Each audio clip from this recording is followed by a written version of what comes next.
กอไผ่ทับทางจ้ะ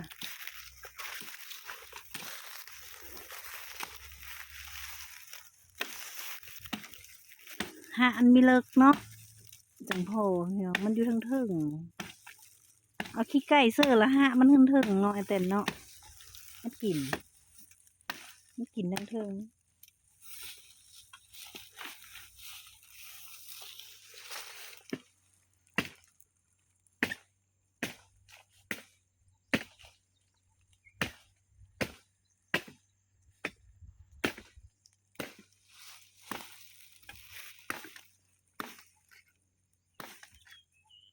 แต่มันแดดนี่อย่างเบิ้งเนาะ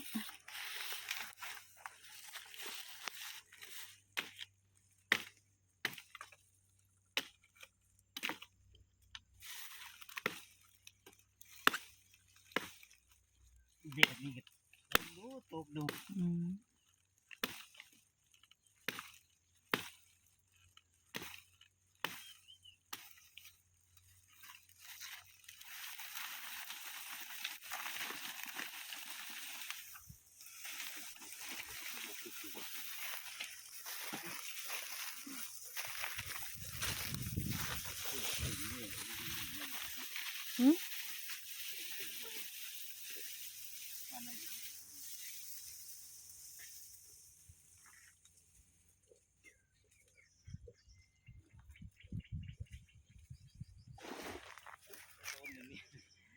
หลายเลยต้นเหรอตีนซ้ายโอ้อันกระถินอันนั้นเอากระเฉดนะบอมันได้สลามอยู่ดิแต่มันเก่งมันมีอยู่เนาะกับน้ำตื้นน่ะมันอยู่กอไผ่ทับทางจ้ะเอากอไผ่ออก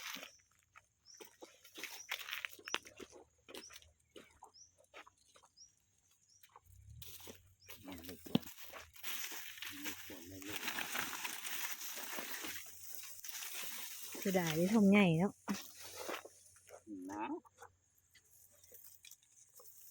เจ้าพ่อเขาคือตัดเนาะแต่เนาะเขาไม่ตัดเนาะ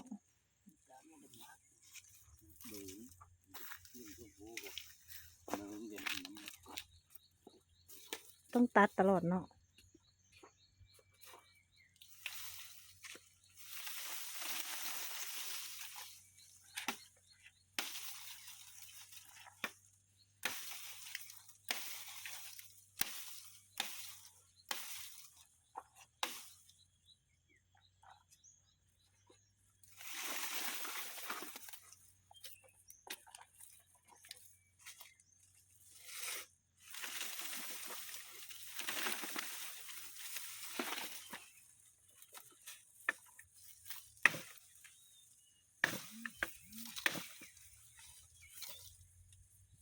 ไข่ยังไม่ได้หนามเนาะแต่เนาะ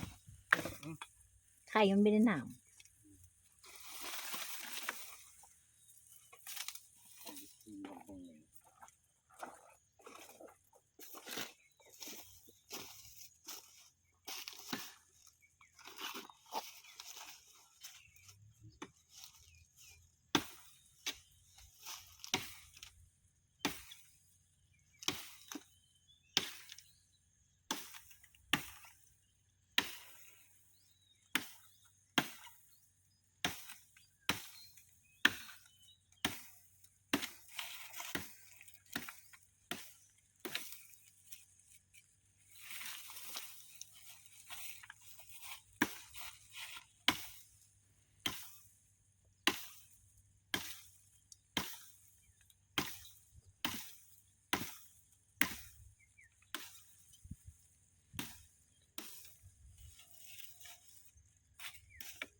นี่ตัดเงามันมือปุ๋ย ตัดเงามัน